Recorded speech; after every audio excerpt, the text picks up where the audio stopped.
Well, I don't want it to download because I already got it. But yeah, the message is you can get Red Hat Enterprise Linux for free. So go use Red Hat Enterprise Linux. Go install it. That's what works best. If you really can't, you can use a cloud virtual machine. You can use the O'Reilly Sandbox. But I already mentioned in the O'Reilly Sandbox, you are definitely going to miss some functionality. I am assuming that you know how to install Red Hat Enterprise Linux. This is RHCSA. RHCSA is a preparation for the exam. And I just don't want to waste time on installation of Red Hat Enterprise Linux. If you are having trouble installing Red Hat Enterprise Linux, I would say just ask while you are going to work, because that is what is going to happen now. So I just shared another screen. That's a screen where you can see my virtual machine. And because of that, you may not see the slides anymore.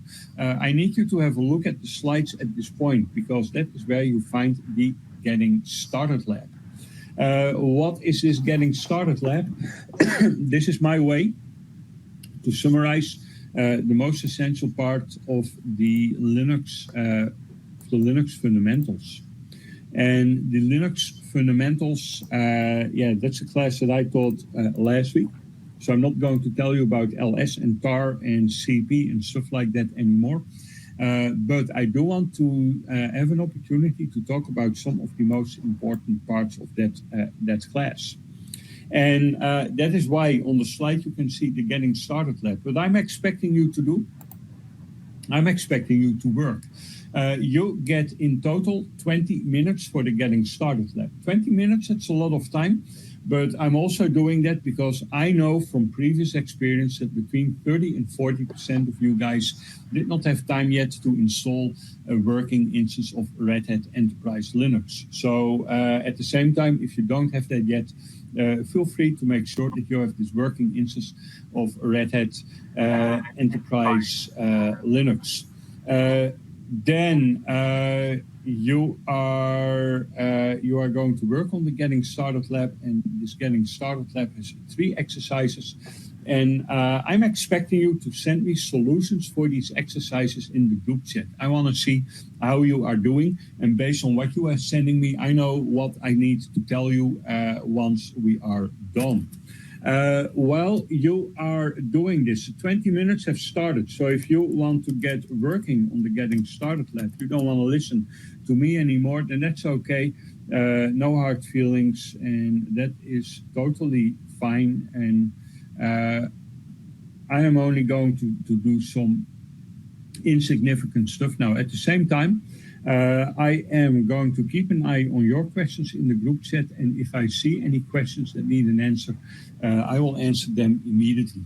Hey, if you are still looking at what I'm doing, you can see my system is not registered. Do not register your Red Hat Enterprise Linux, because in RHCSA, you are going to work with an unregistered version of Red Hat Enterprise Linux. And it's important that that is what you practice here in class today.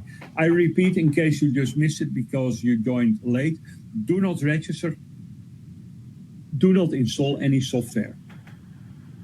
These are the 2 most important things that you have missed.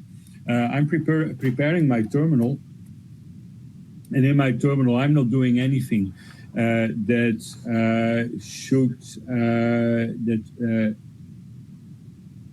you should hear about. Hey, Joan, if you're listening, can you post a message to JR that we have already started? It seems that we have 1 person who can't hear me. So, Joan, if you can post the usual stuff about refreshing, I do very much appreciate. Good, MD, you're asking, do I need version with GUI or CLI only? MD, depends on the resources that you've got. If you have limited resources, I would say go for CLI only. On the exam, you don't have a GUI. The only reason I'm on a GUI is because for presentation purposes, the GUI is nice, but you totally can do it without a graphical user interface. And B is asking just generic, just a generic default RHEL 9 installation. What you need a root user, obviously. You need to be able to log in as a root user. You need a sudo enabled user, and that's what I've just done, and that is what is waiting for us. Another thing that I'm going to do is my signature thing. You probably know what's going to happen if you've already been to any of my classes. JS, let me give you a proper statement. In the exam, you have access to a graphical desktop. From that graphical desktop, you are going to access 2 virtual machines that are CLI only. So you need to be very comfortable on the command line.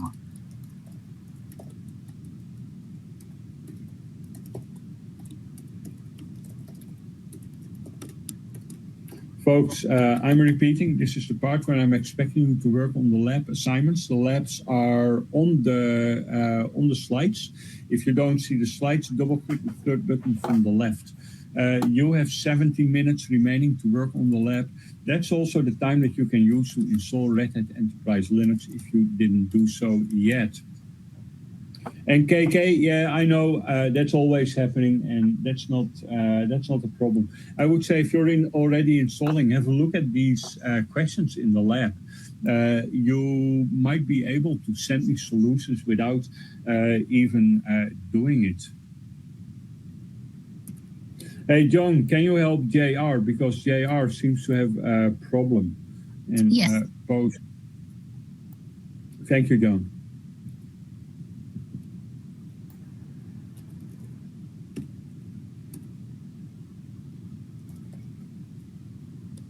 Do I call my variable countdown now? I don't like that. Talking to myself. You should be working, folks. And thanks, JP, for jumping in and trying to help around.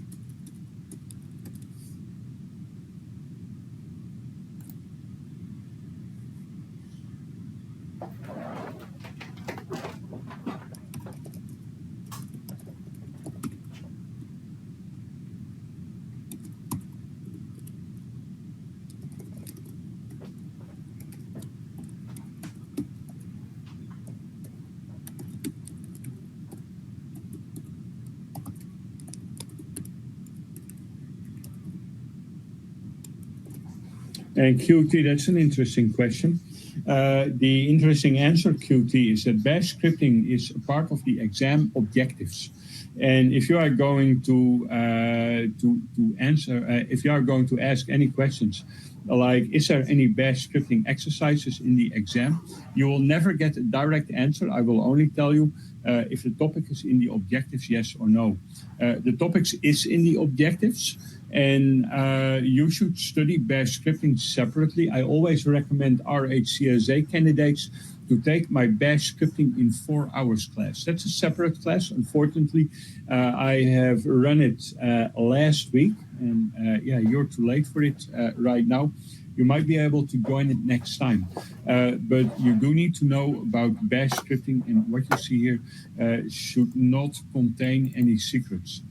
I don't want to lecture about the content of this script right now, because I want you to focus on the exercises. But once you are out of the exercises, I will be more than happy to explain what this double parenthesis structure is all about.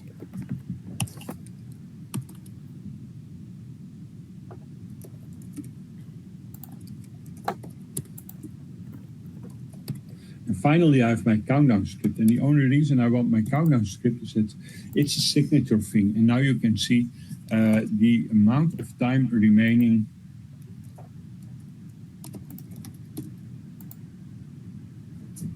Oh, that's a beginner's error.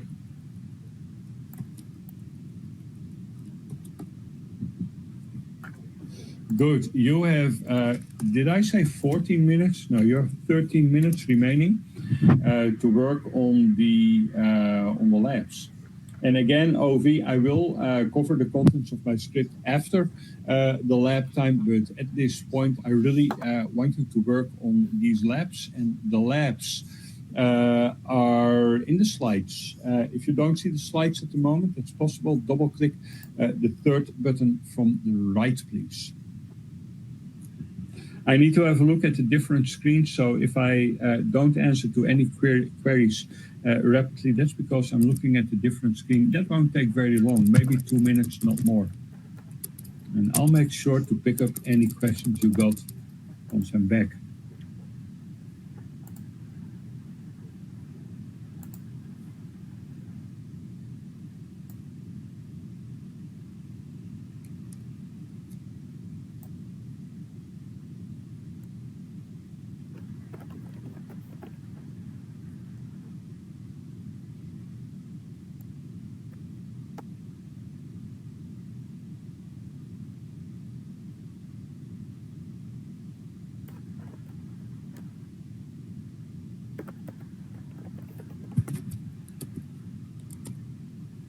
All right, I'm back. AA, you are not writing a script, you are just writing commands that do the tasks that are listed in the lab. So AA, I expect you to copy the command for every single assignment.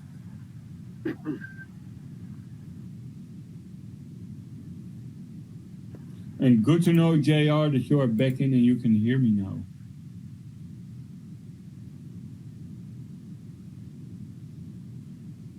And folks, at this point, I need to tell people who have just joined what we are doing, because people are still joining. Hey, folks, if you just joined, right now we are working on the lab. You can find the lab in the slides. That's the third icon from the left in the course controls. I'm expecting you to work in your own Red Hat Enterprise Linux virtual machine. And if you don't have it now, I'm giving you quite a bit of time for the labs, and that should help in installing Red Hat Enterprise Linux. I'm trying to be a little bit in the background, so you might have some longer periods where you don't hear me. That's normal. That's because I don't want to distract you while you are working on these labs. And oh yeah, please send me your solutions to these labs once you are done. And you can do that in the group chat. I will see what you are doing if you post in the group chat.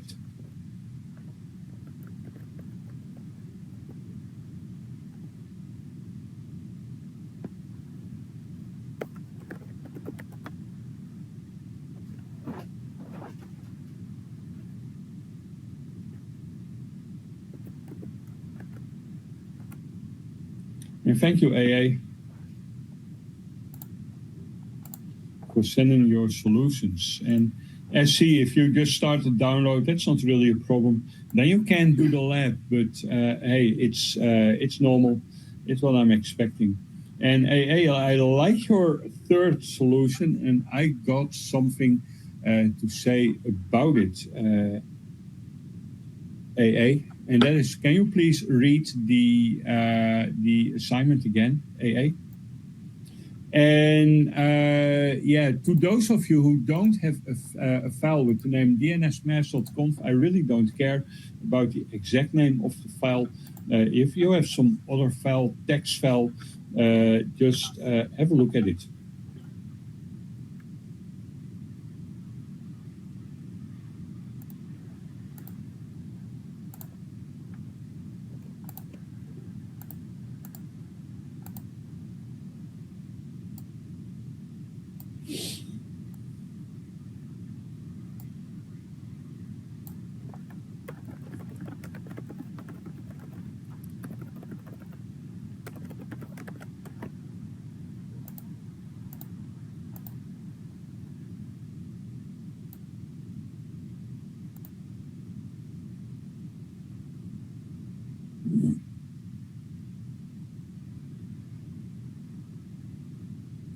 Oh, and in case you think that this course is going to be mellow like this all throughout the course duration, you're wrong.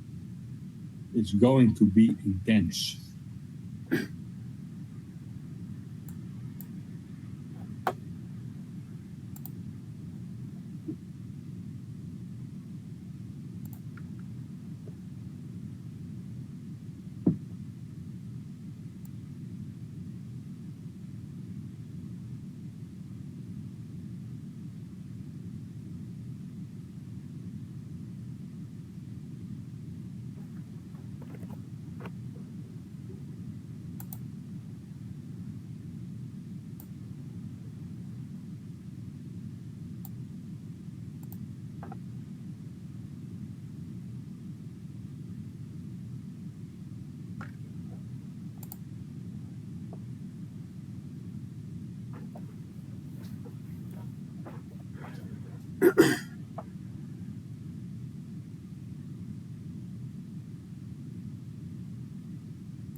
And at the moment, folks, I'm looking at the solutions that are coming in, and I will comment on them in about 6 minutes.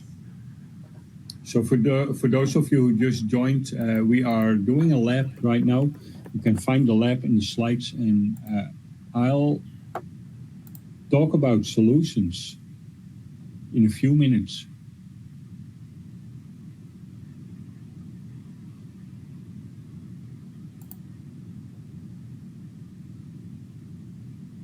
Oh, I do want to react on what RD is saying.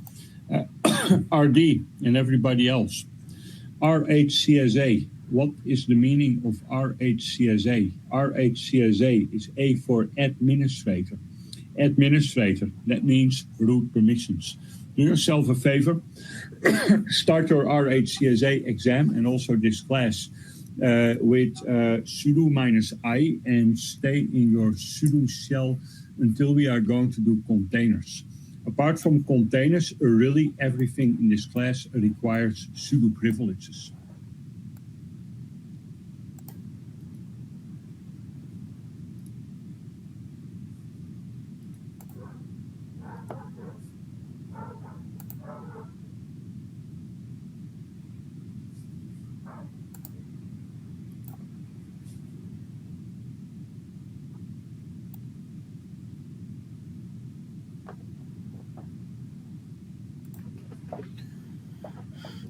You are welcome, RD.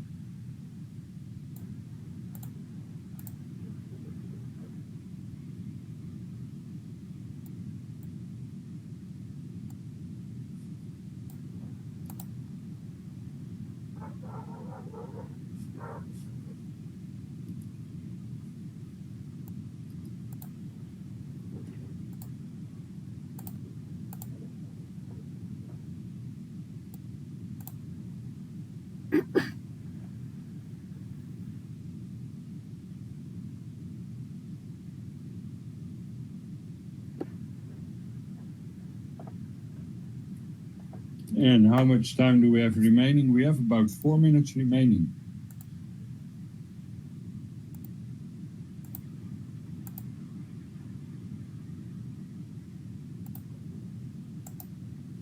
And AA, I would really recommend to create a new virtual machine for this class.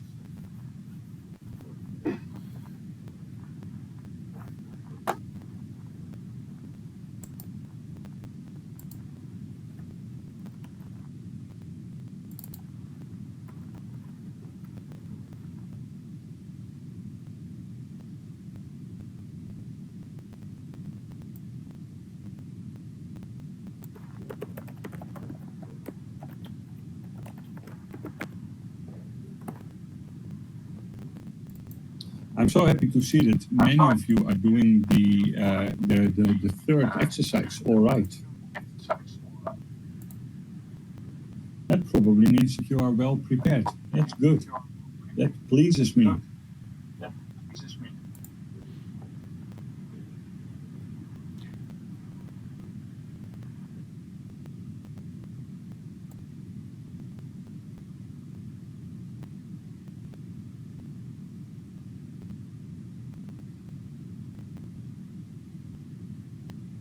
And folks, solutions will be coming in about 2 minutes.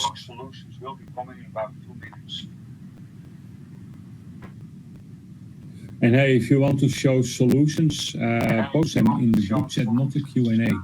As I told you, Q&A is for non-urgent questions, but I don't continuously have Q&A open. I have the group chat open in front of me. I see immediately what's happening in the group chat. So you want to get my attention, posting group chat, not in Q&A.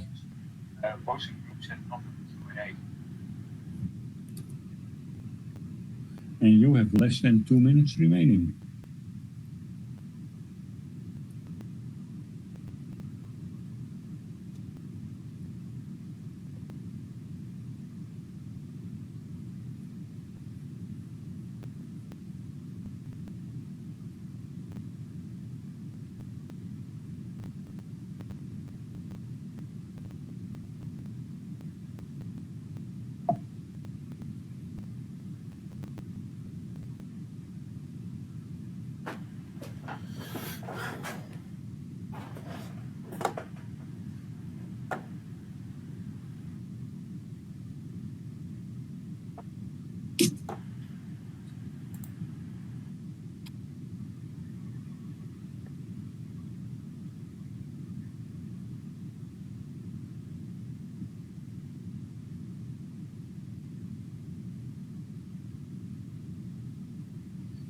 Hey, that was pretty fast.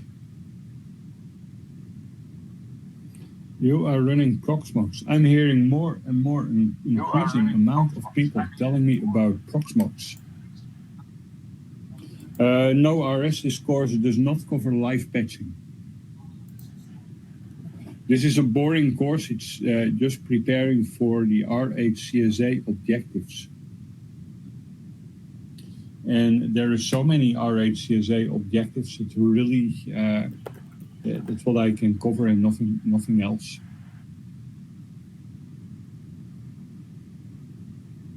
All right, folks, I'm going to stop my countdown timer and I'm going to tell you about solutions for this practice lab. First, I'm expecting you to have a look at my screen. Everything that's going to happen right now is going to happen in my screen. So I'm starting in my screen with sudo -i. Why am I using sudo -i? For the simple reason, as I just told you, this is RHCSA. RHCSA is Red Hat Certified System Administrator. We need to do administration. And that's why we need a sudo shell. I know that in real life it's very important to be careful in your use of sudo, and don't use sudo if you don't have to. But this is not real life. This is a prep for the RHCSA. What I'm going to do, I'm going over the questions one by one. And I am going to discuss your solutions. I'm just going to pick out a random solution and then we are going to see if it is okay or not. I'm not going to check if you send in a better solution later. I'm just going to scroll up in the group chat and randomly pick a solution and we're going to talk about it, because I do believe even if we check a solution that is not correct, that we can learn a lot from it. So first question, we need to use star to create a gzipped archive that contains the contents of the etc directory as a relative file names and write the archive to root archive.tgz. So the contents of the etc directory as relative file names. That is probably the most complex thing about all of this. How are we going to do it? I can't find who did it, but there was one of you guys, smart person, who went into the etc directory. I like that approach. If you see the contents of the etc directory as relative file names, that means that I'm expecting hosts and not /etc hosts, and even not etc/hosts. So I like this approach of going into the etc directory. That would be doing it. And otherwise, there's another option that I'm going to tell you all about. So that means fs, and you are going to be so disappointed about it, if you use star -czvf /root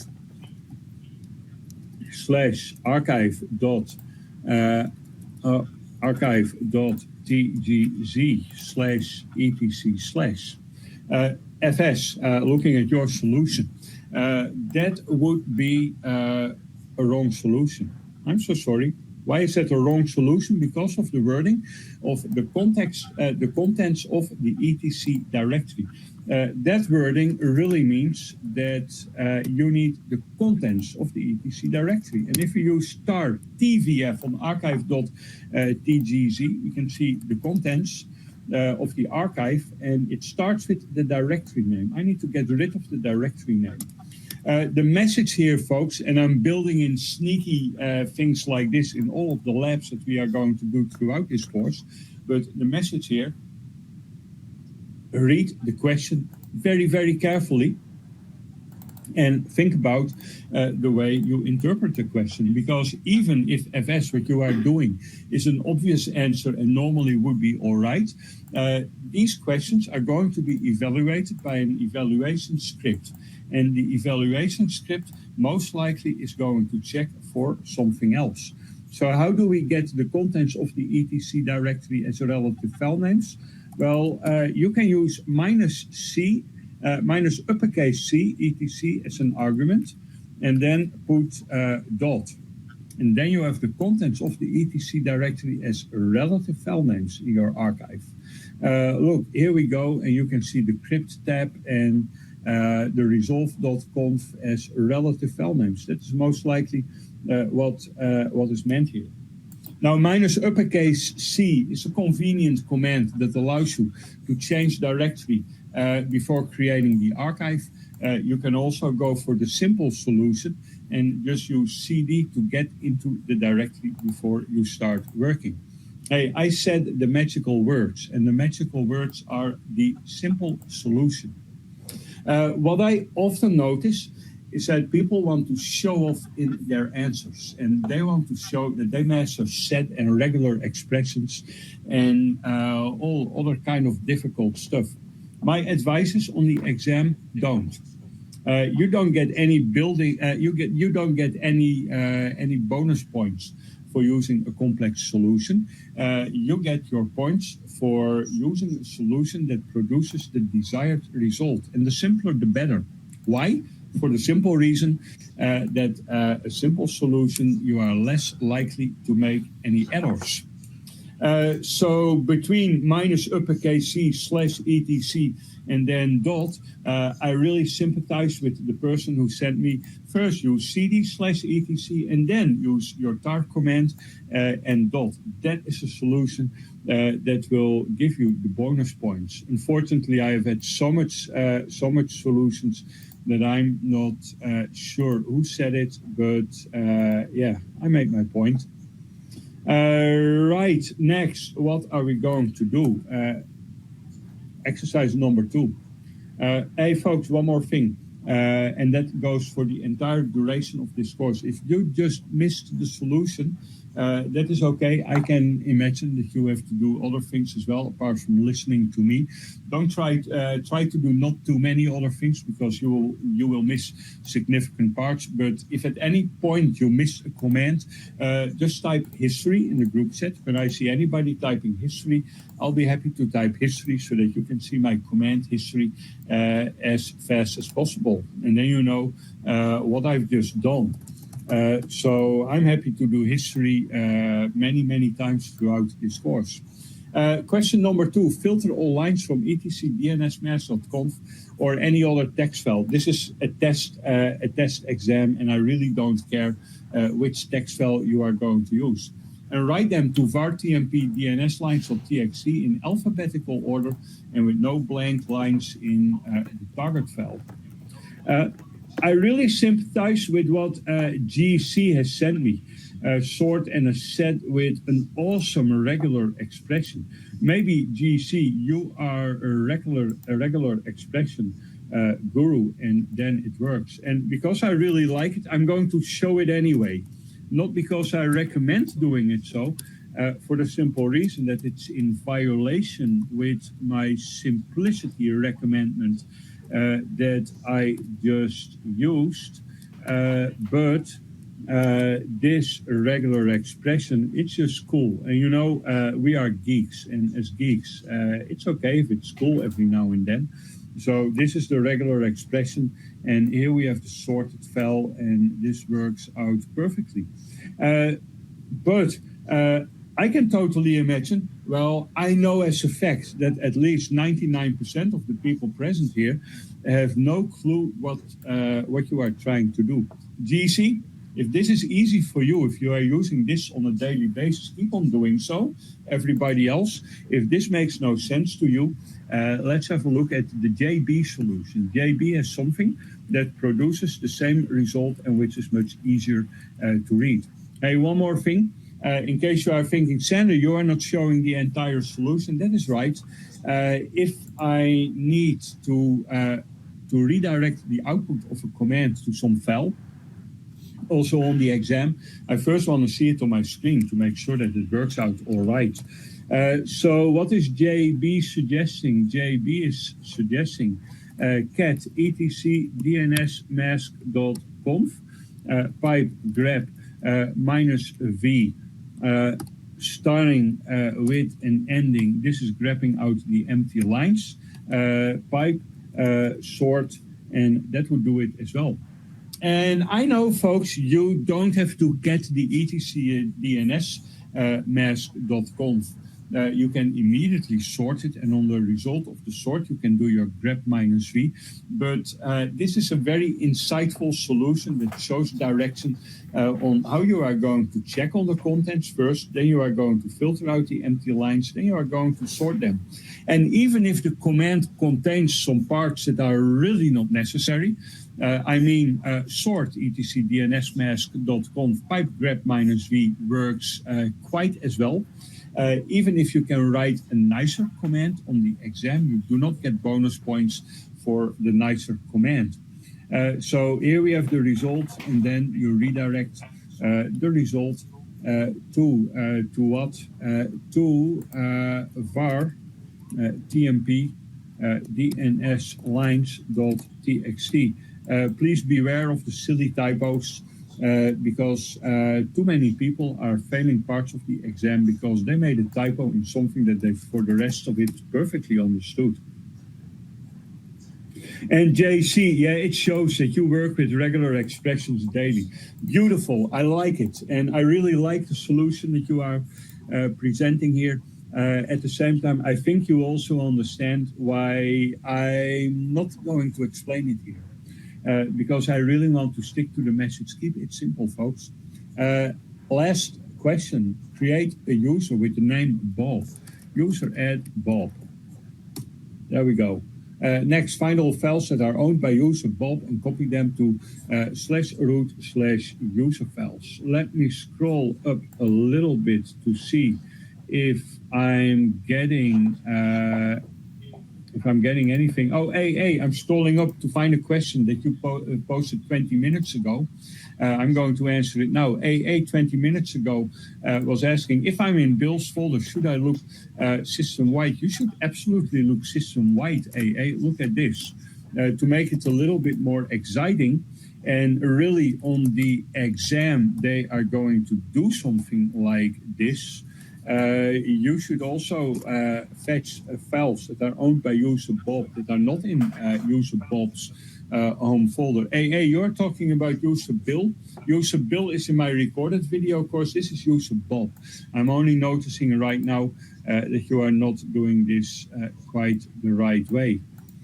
And then, you were the first to send me a solution, but I think you are sending me a solution that comes from another exercise from the recorded video course. So I'm scrolling a little bit more down, and I'm finding what DM has sent me. DM has sent me mkdir /root/user files. Do we need that? Yes, because we need to find all files owned by user Bob and copy them to /root/user files. You want to copy your files to a directory and not to a file. Then DM is sending me find /-type f. -type f is only finding files, not directories. -user Bob. This is the part where I would really suggest to do a quick check and see if the result matches what you expect to see. Well, I see the result, and the result kind of matches what I'm expecting to see. And then we want to copy these files. So how do we copy the result of the find command? Well, surprisingly, all the solutions that I've seen are doing it the right way. If you want to perform a command on the result of a find command that you used before, you use -exec. So -exec allows you to run a command on the result of the find command. So cp -p, I'm okay with the -p for preserve. It preserves all the file properties. Curly braces is for the result of the find command.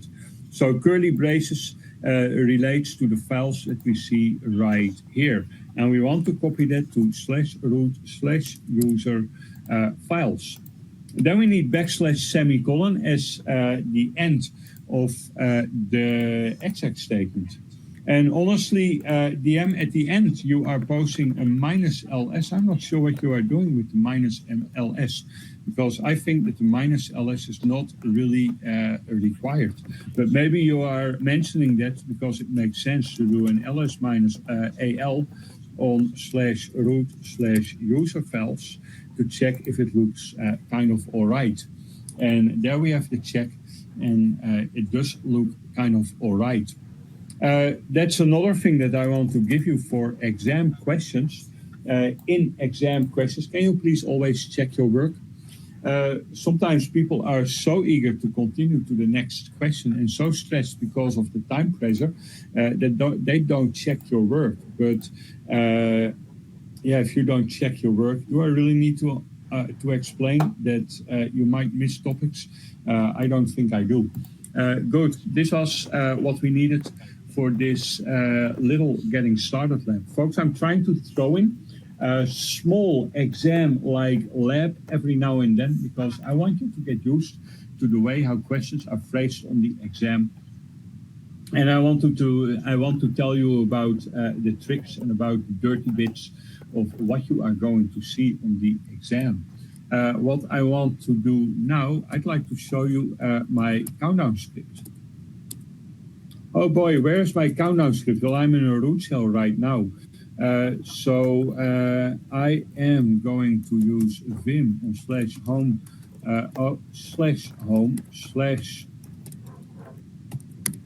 /student/countdown. This is my famous countdown script. You've probably seen it before. This is a shell script. If you write shell scripts, if you need to write a shell script on the exam, can you please make sure that your shell script always starts with what we see here on the first line? That is the shebang, and this shebang is indicating that the script needs to be interpreted as bash code and not something else. Red Hat thinks that is very important. TT, I'll answer your question in a bit, but first I want to go over the shell script. Then we have counter is $1. What is $1? When I ran my script, I typed countdown 20. 20 is the first argument. The first argument is stored in a variable with the name $1. Second argument is stored in a variable with the name $2. I want to be able to run my script as countdown 20 lab. What does that mean? Well, 20 will be the value of $1 and lab will be the value of $2. Keep that in mind. We'll talk about that later. Next, we have counter is $1. What is that doing? That's assigning the value that we use while starting the script to a new variable with the name counter. And then we do a counter is $counter times 60. The thing that you see here, counter times 60 between a dollar and double parentheses, that is a calculation. In Bash, you can do simple calculations, and this is going to do a simple calculation. It's going to multiply the current value of counter by 60. So you start with 12 after this line. Counter has the value 720. While true, what is that? That's a while loop. A while loop is what you use to execute code as long as a specific solution is true. So while true, SC, I will address your question also when I'm done with the script. While true, as long as we can execute the command true, which is really always. So this is the infinite loop. Do echo $counter seconds remaining in $2. This is printing the current value. And after printing the current value, you do a counter is $counter minus 1. That's a subtraction by 1. And then you use sleep minus 1, sleep 1 to sleep for 1 second. And then you are done. And the result is that you are going to run this script forever. And thank you, JP, for answering the questions, the question that SC is asking. JP, you know I appreciate your help, but I also know that this is a very common question, and I want it to be loud and clear. SC is asking, why not use find / type f - user Bob greater than root user file? Let's do that. Find / type f - user Bob. What is that doing? That is producing a list of files. And if you use greater than /root new file, then you are creating a file. I'm not using user file because that already exists. You are creating a new file. And in that new file, you are putting a list of files. That's not what the question was asking. The question that was asked is a copy of files to /root/user files. Here we don't have a copy of the files. We have a copy of the output of a command, and that's something that is completely different.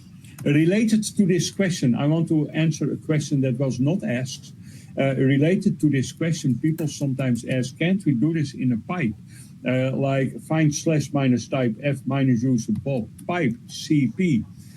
Well, the problem is, if you are going to do it in a pipe, you have the copy command.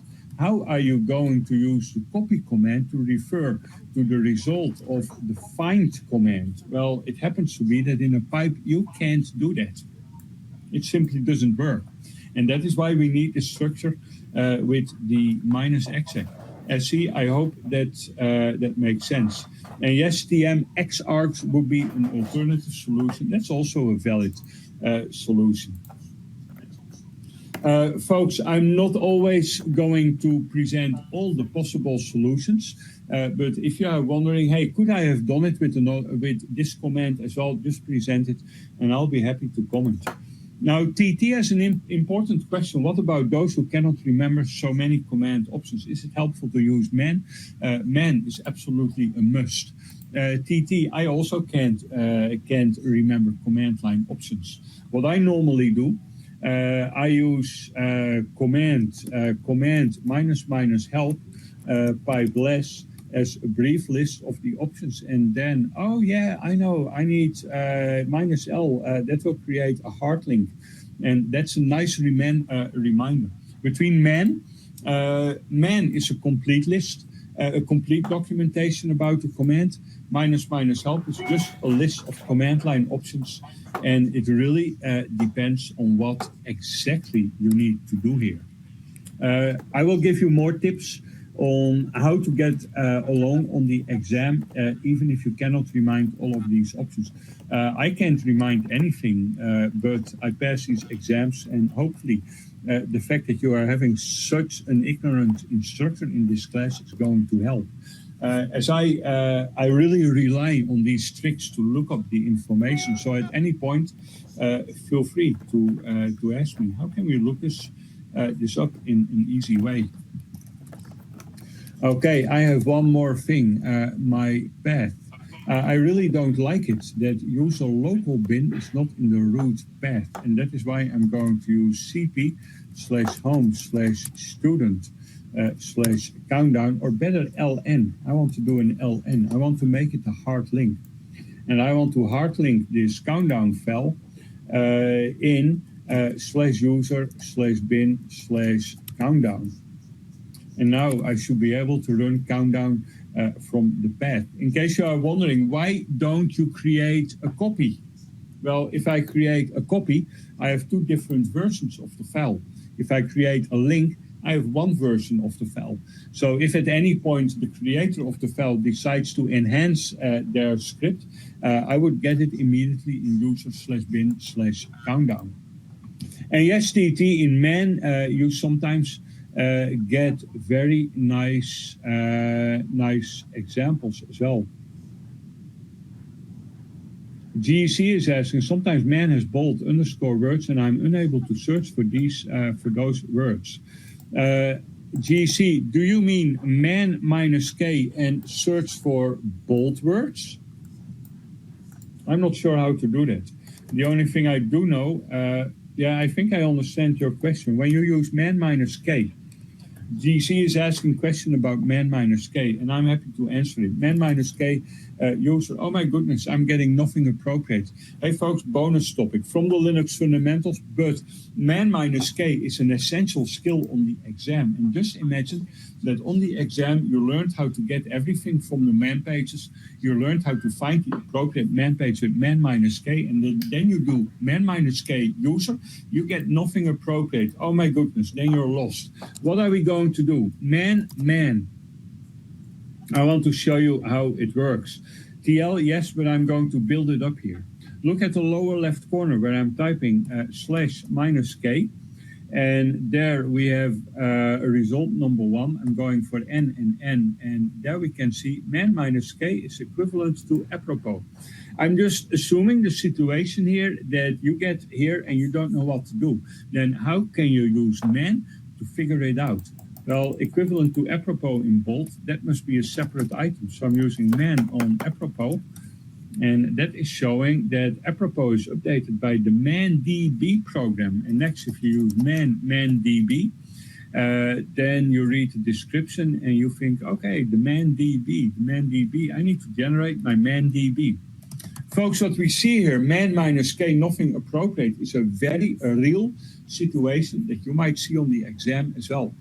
You want to get a list of man pages, but GC, yes, I know, hang on. You want to get a list of man pages and you get nothing appropriate, then just use man DB, and that generates the man page.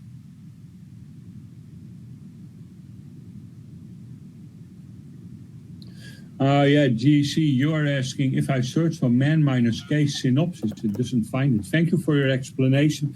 Helps me better understand your question. So how can we use man to search within man pages?